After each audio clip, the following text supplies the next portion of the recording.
So I am very excited to share with you Kelly McLaughlin. If you attended the Digital Fundraising Summit or have attended some of our courses or other webinars, you should be familiar with Kelly. Kelly is amazing. She has over probably like 12 years of experience Yeah, working with yeah. nonprofits now. Yeah. Like, and yeah, has raised millions online, working at nonprofits, and now is your nonprofit coach. And so she has just a wealth of information to share with you all. And yeah, I want to kind of turn it over to you, Kelly, to share a little bit more Awesome. about direct mail in the digital age. Sure, Candace. All right, hold on. Let me get this going. All right, can you see my screen? Yeah, looks good. Wonderful. All right, so we're going to talk about direct mail in the digital age. And just in the chat, if you want to let me know, have you done direct mail? Does it feel daunting to you? How are you feeling about direct mail? Let me know in the chat, because I hope I can dispel some of the myths of direct mail being tough or insurmountable if you're a small nonprofit, because I really love direct mail, and I think it's a really fun way to fundraise, right? So before we get too far along in that, let me just introduce myself. I am Kelly McLaughlin. I'm an individual giving coach and trainer. I have over 12 years of fundraising experience, as Candace said, and I have a long-term record of long-term sustainable growth with organizations that I have worked for and with. I'm also a former fitness trainer and a runner, and so I take a lot of behavior change principles that I used to use as a fitness trainer and apply that to how we learn and reshape our nonprofit. So that's some of the angle that I bring in. I also like to introduce Cassie, Cassiopeia. She's my chief fuzzball officer. She is a 6-month-old rescue puppy. And if you hear a little yipping in the background, it is because she gets so excited when I talk to my computer screen that she wants to talk to it too. So anyway, you might hear her making some comments and giving some feedback in the background. So anyway, she'll get better, I promise. So anyway, I am going to actually go ahead and blow my entire presentation and give away the twist at the end, because I know everybody is busy, so I don't want to mess around. While digital campaigns are a key strategy, I think there is still a really important place for offline methods of engagement. And in fact, I am finding that the more nonprofits and brands lead into online engagement and digital as the main method of engaging their audiences, the more audiences are really craving those personal touches, right? And what I often hear talking to clients about this is, but we're a small nonprofit. How can we ever top or compete with bigger nonprofits that have done offline, or have a bigger brand, or have millions of social media followers? And in fact, I think offline and personal donor engagement is where I find that small nonprofits can really shine and charm their donors in ways that big nonprofits just absolutely can't compete with. So that is my main pitch for direct mail and other offline ways of engaging your donors. Is you can really, this is a place where I see that small nonprofits can beat bigger nonprofits at their own game. So let me tell you how that's going to happen. So when I talk to clients about mailed appeal, these are the kind of, I always hear the cons, right? All the reasons that we shouldn't be doing mailed appeals. One, it's too costly between printing and postage, buying lists, using a mail house. And that is true, but I'm going to teach you how to mitigate some of that problem with some really easy in-house or ways to slice and dice your mailing list so that it's not going to be as expensive for your nonprofit. The second thing is you do need good, clean data. This is one that I am not going to say is, I'm not going to poo-poo this one, right? You really do need to have accurate addresses for your donors. The first thing I say is I don't generally recommend buying lists because it's a really low yield that you're going to get returned to you. And so the cost of purchasing the list and then doing the mail piece, sending it, postage, all of that I don't find that worth it for purchase lists, especially for small nonprofits. Um, but if you have a donor database, you do want to make sure that your addresses are correct and good and clean, because if you send things to the wrong address, you're going to get a lot of those returned. They're never going to reach your donor.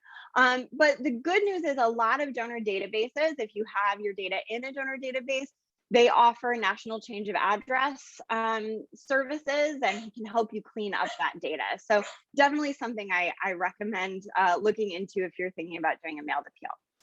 And then the other cons is, email and social give you a lot of metrics on opens and engagements and clicks, and it's definitely harder to measure the impact of a mailed appeal, right? You can't necessarily see how many times your donor opened it up or looked at it or whatever, right? Um, but it's not impossible to measure the return on investment for direct mail, right?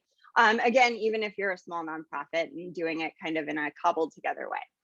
And there's also more hands-on work if you do it yourself. That's not something I'm going to argue with either.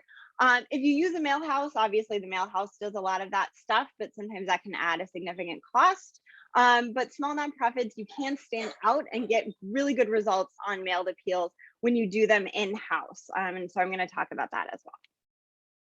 But here are the pros. I went over the cons, just get them out of the way, because I want to dispel the myths and get you over the cons first, right? So you don't have a reason to second guess me. All right, so the pros. Direct mail, I have found, is really good at reactivating donors because it stands out. People are inundated with email, and just as an example, I will give a personal failing. Last year, there is a nonprofit that I donate to every single year. I really care about their mission. I have friends that work there. I love this nonprofit. I give to them very regularly. I forgot to donate to them last year because they forgot to send me a mailed appeal. Their emails just got lost in my inbox. I was busy. I didn't notice. The year passed. I just forgot, right? And I'm a millennial, right? And so I'm the target audience that they're saying, oh, they don't want letters. You need to send them emails or engage them on social media, right? And I forgot, because I normally give to their mailed appeal because that is what stands out in the clutter to me. So that is a major pro, right? Is because somebody has to actually pick up that envelope out of their mailbox and hopefully either open it and read it or throw it in the trash. They do have to engage with it in a way that you don't have to engage with email if you don't want to. Then the second thing is the way you get a donor is how you keep a donor, right? So for donors who give by check, sending a mailed appeal with an envelope is absolutely the way to go, is what I've found. An older person who doesn't trust online giving forms isn't going to start trusting giving forms no matter how many lock icons you put on there or how much you optimize that page, right? They're still not going to trust online giving. And I still run into that a pretty significant amount of the time. So we can get around that with direct mail and just giving them an envelope to send you the check in. In the same vein, I do tend to see better response rates from older donors from mailed appeals. I will say I'm a millennial that likes direct mail, so so I tend to respond to direct mail. But I do go against the demographic trends there. The other thing that I love about direct mail is you can tell longer stories. So tests show that 2 or sometimes even 4-page appeals work really well in direct mail, and you just can't do that long in an email or on social media, right? So if you have a really great story to tell that you want to develop, direct mail can be a great place to tell that story. And then last, I really see smaller nonprofits standing out with personalization, and I'll talk you through what that looks like. So let's say you're saying, oh, Kelly, this is ridiculous. I can't possibly do this. It's too expensive. I have a teeny tiny budget. The way I start a lot of nonprofits on direct mail is with a very, very small batch. So if you've never done direct mail before and you want to give it a try, start with 50 to 100 letters and pull the people in your donor database who have only ever given to you by check or have given to you by check. That would be a great indicator that a mailed appeal is going to work well with them, right? So you want to start with a small segment. So maybe you only even have 25 people that fit that bill, right? That's fine. You can start really, really small.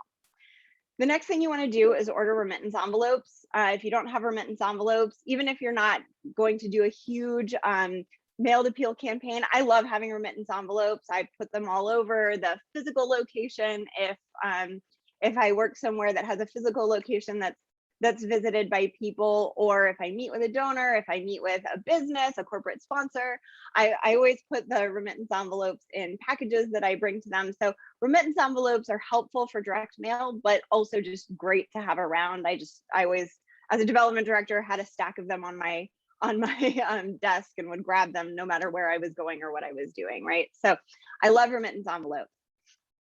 Then what you want to do is mail merge the letters and the address labels. And so this is a really low tech way to do it, but you can mail merge letters, you mail merge address labels. Sorry, my mouth didn't work there. And so when you just get a group of volunteers or have your staff do it, you know, while projecting a movie in the conference room or something like that, right? I used to do that with my interns. We would watch a movie while we stuffed direct mailed appeals.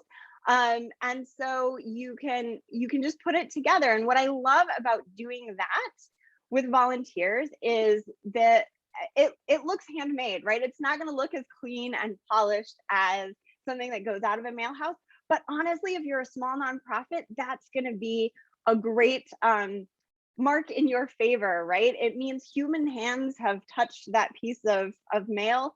And when it lands in your donor's inbox, they're going to be excited to open it because they know that human hands actually touched it, right? It's just not another piece of spam that they can throw in the trash. So that is one of the ways that I actually make my direct mail stand out is I don't use a mail house. I use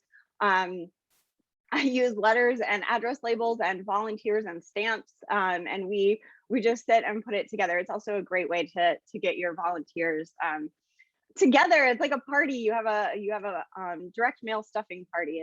I love doing those. So then where does this fit in your broader campaign if you've never done it before? Often what I like to do is send a launch email, and then I would drop the direct mail appeal in the mailbox or take it to the post office the same day that I send the launch email. And then I send 2 or 3 emails after that. And then I often do a call campaign as part of my year-end campaign, but we'll talk about other offline methods of engaging your donors later.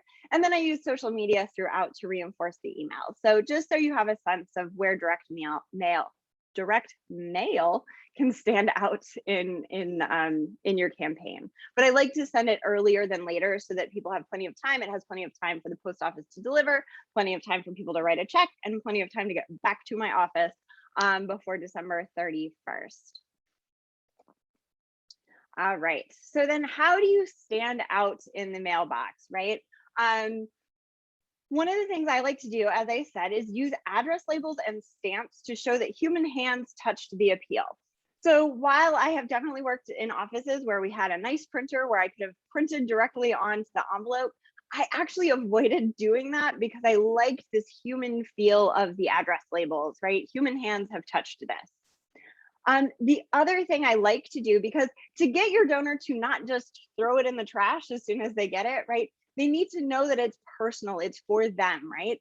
So one of the things I used to do when I would use an army of volunteers to stuff the appeals, or when I was doing it on my own, I would write a note on the envelope. So where you close the envelope, I would just write, "Thank you for your support." Or if I was in a rush because I had a million of them, I'd just write "thanks" on it.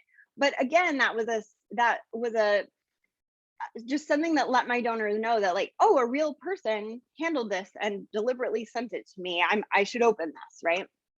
And if it's a really small batch, I mean, when I've done ones that were only 25 people, handwrite the address on there, right? Anything you can do to make it look, again, like human hands have touched it and engaged with it. Then other ways to make it engaging. Once you've done the things to make it stand out in the mailbox and actually have it be opened, right? There are other things you can do with the mail that make it engaging. And I'm a very kinesthetic person. You might be able to tell by how much I use my hands when I talk. But I love having pieces where there's a lot to touch, right? So one of the things I always like to do is write a note on the appeal itself, especially if I know the donor. So let's say it's this donor who comes to our museum on a regular basis, right? And I can say, it was so nice to see you last week. We really appreciate all the support. Hope you bring the grandkids again this year, right? Stuff like that can really help your donor. It lets you connect with your donor in a really, really highly individualized way that just email and social media just cannot top, right? So that's one of the reasons I really love this, is because I can write a specific note to my donor and let them know that, this appeal is for you, right? I like to include lift notes. And so if you just Google lift notes, you can see what other organizations have done. But if you're running a special campaign or something like that, or want to add some additional information, I used to use this when I worked for an art house cinema. We would kind of put up the holiday films that we were showing with the dates and everything, and which ones were free and which one were paid. So that's a fun thing you can put in there, and it just gives them more to engage with and interact with. And then another thing I've seen organizations do that I think is really cool is to include photographs, right? I've seen a lot of nonprofits do this, where you actually get photographs printed and put them in the mailed piece. So you can see, if you're talking about, this client that you helped, having a photo in there of the client can really be helpful. One of the other things I like doing is throwing in vinyl stickers of the logo. I love doing that, and then seeing them all over, our supporters' water bottles or laptops or things like that. So that's another fun thing that I've done, especially when I'm working with younger donors, who I still send direct mail appeals to. All right, so quick copywriting tips, because we don't want to put all this time and effort into something and not have it read really well. One, while you can do a longer form email, I still do recommend, don't go too crazy on long paragraphs. Keep it short, keep it sweet, keep it high impact. All the tips that you have heard for email writing and everything, apply that to direct mail. Just understand you have a little bit longer to do that, right? So first, make sure there's an ask on the front page. So if you're doing the front and back of a letter, make sure there's at least an ask on the front page and not just at the end. That's something I see a lot of nonprofits do, is there's just an ask at the end, and you have really got to hope that donor sticks through to the end to read your ask, right? So make sure there's an ask somewhere on the front page. I like to develop the narrative and the storytelling, especially in the letter, with the donor as the protagonist. So here was a problem and here's a solution, but really the way we got to the solution is you, right? So that's something I like to do, make the donor feel like they're a part of everything, right? I think too often we talk about we, I, our nonprofit did this, that, and the other thing, right? But I find that the magic in communicating with your donors is connecting your donor to your clients and making them feel directly connected to your clients or your mission or whatever you're doing in your community, right? They are a part of the outcome, right? Instead of putting our nonprofit in the middle as this kind of roadblock, you give us money and then we do the good stuff, right? Donors aren't excited by that. We've got to say, you give money and the good stuff happens, right?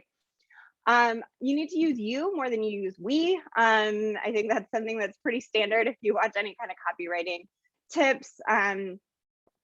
Then last, mail merge. I like to use mail merge not just for the address block, not just for the dear so-and-so, right? I like to use the names throughout, especially in front of asks. So I might have a few paragraphs and then say, Kelly, do you believe as we do that blah, blah, blah is wrong, or that this, that, and the other needs to happen in our community, right? So Kelly, can you make a gift today to support XYZ, right? I like to use the mail merge with the names throughout the letter because eyeballs go to people's names, right?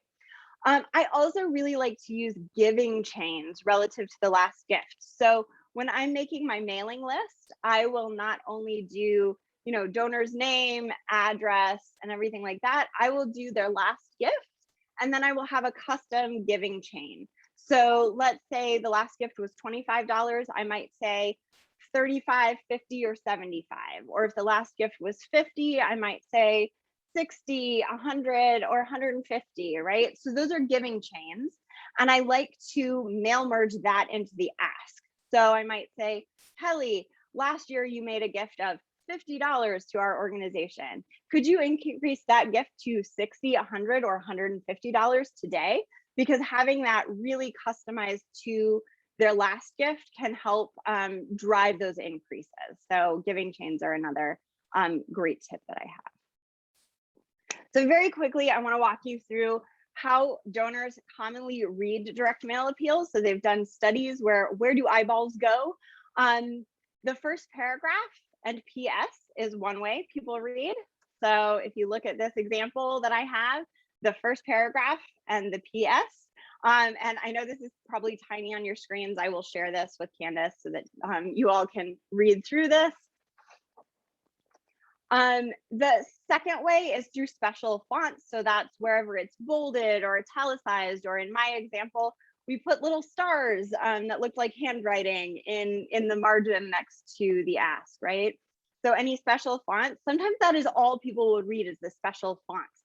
So you can't make the whole thing bold. That makes it not a special font anymore. But being strategic about using those bolds can be really helpful. And then the last way people read is by reading the first sentences of every paragraph. So make sure that if your donor only reads the first paragraph of every, or the first sentence of every paragraph, that it still tells the narrative, okay? So I know I just like blasted through that, but you can look at these examples when Candace sends you the slides. So the last thing is measuring your success, right?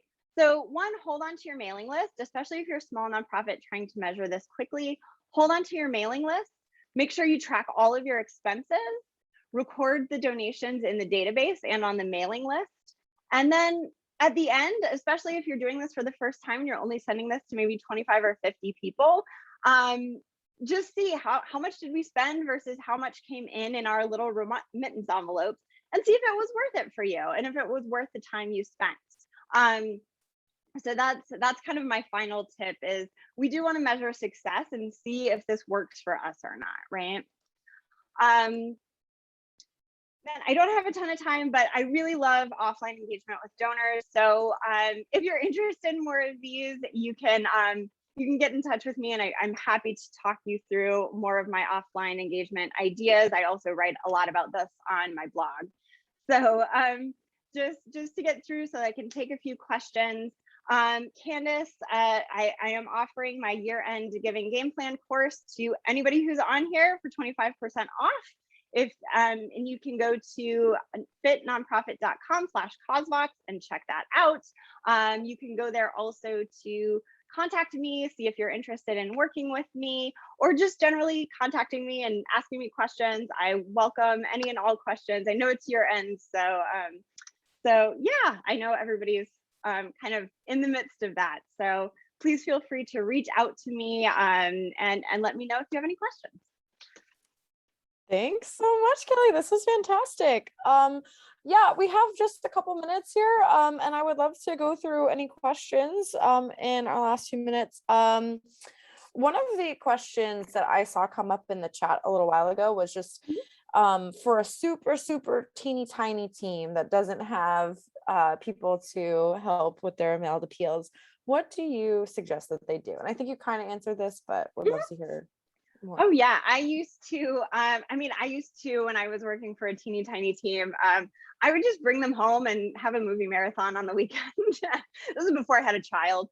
Makes it a little harder once you have a child, but I used to just fold them, in an evening or two, watching holiday movies or something to get me in the spirit. So you can definitely do it. I also, for really small nonprofits, be selective about who you're doing a mailed appeal to. I've done them where we just mail 10, 15, 20 donors, right? That we know we're going to get them to return.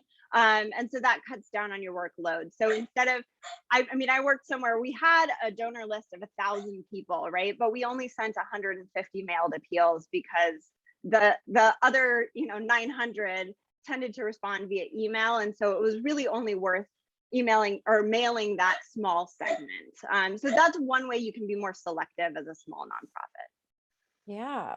And so Lisa asked, does the length of a letter make a difference in the response rate, or is just a front page as effective as two-sided? And so Yeah, I'll the ask that one last data first. I looked at was actually two-sided did better than one-sided, which I don't know. I don't know why that is. But it's been a long time since I actually looked at that data. But I know I tend to still try and do a front and back. Just I find that aesthetically more pleasing. I don't know. That's my only logic there. But at least when I started doing direct mail 10 years ago, that was kind of the common knowledge was you wanted to use the front and back. Um, yeah, Yeah. Okay, yeah. great. What do you think about having a QR code on the letter, driving people to give online? I think it's worth trying. My main thing is if you're going to mail these appeals to people who have traditionally given to you offline, they're not suddenly going to want to change their giving preferences. And so I have tried to direct donors to URLs, and I have found that it doesn't help that much. I've found that the donors that really want to give online after getting the letter will just go to your website and find your donate button and use it. um but yeah, I have not tried it a whole ton. I really love using QR codes for like brochures and things like that to direct people online, but I actually have really shied away from using them on direct mail appeals, for no other reason than I tend to advise people to send it to people who like to give offline anyway. Yeah. Yeah, Okay, cool. Yeah. yeah, I mean, I also think it's worth a try. Like, I feel like things are changing in yeah, 2021. Like, I mean, every time me and my parents go to a restaurant, I have to use a QR code to read the menu. So, like, yep, I yep, think it's like definitely something that more people are yeah, getting used to. So, yeah, I mean, I think if you're thinking about it, why not try yeah, it? Because people can just, mail the check anyway. But you never know, things are changing. So could be really cool. yeah, And I know we have like only like another minute or so. yeah. Someone asked, do you recommend putting a stamp on the reply envelope for direct mail? Does that raise more money? I actually, so when I design my remittance envelopes, I put a little square there that says your stamp is an additional donation. And I have never found that that doesn't, I mean, most donors don't even think twice about putting the stamp on. I have not tried it to see if it lifts response because it just feels like such an unnecessary expense. I mean, Mhm. even if you're doing 100 donors, 50 cents for 100 donors to only have 20 of them maybe reply, that is a lot of money that you wasted for your nonprofit. So that's why I very deliberately designed my remittance envelopes with a little square that says your stamp is an additional donation because I've just never thought it would be worth it. Yeah. Yeah. I could see that. Maybe Yeah. for like a really big organization where there's like a little bit extra, but for smaller organizations, I could see that Yeah. being a big expense. Yeah, I think that's all the time we have for questions. Kelly, you have been absolutely wonderful. If anyone wants to get in touch with Kelly, I highly recommend you do so. She has her email up there, kelly@fitnonprofit.com. I also put the link in the chat where you can get access to her course or explore other opportunities to engage with Kelly and her amazing content. So thank you so much, Kelly, for being here. Awesome. Thanks, Candace. This was so much fun. Love learning about direct mail in this Yeah. digital time. All Awesome. right. Bye, everybody. Yeah, thanks so much, Kelly.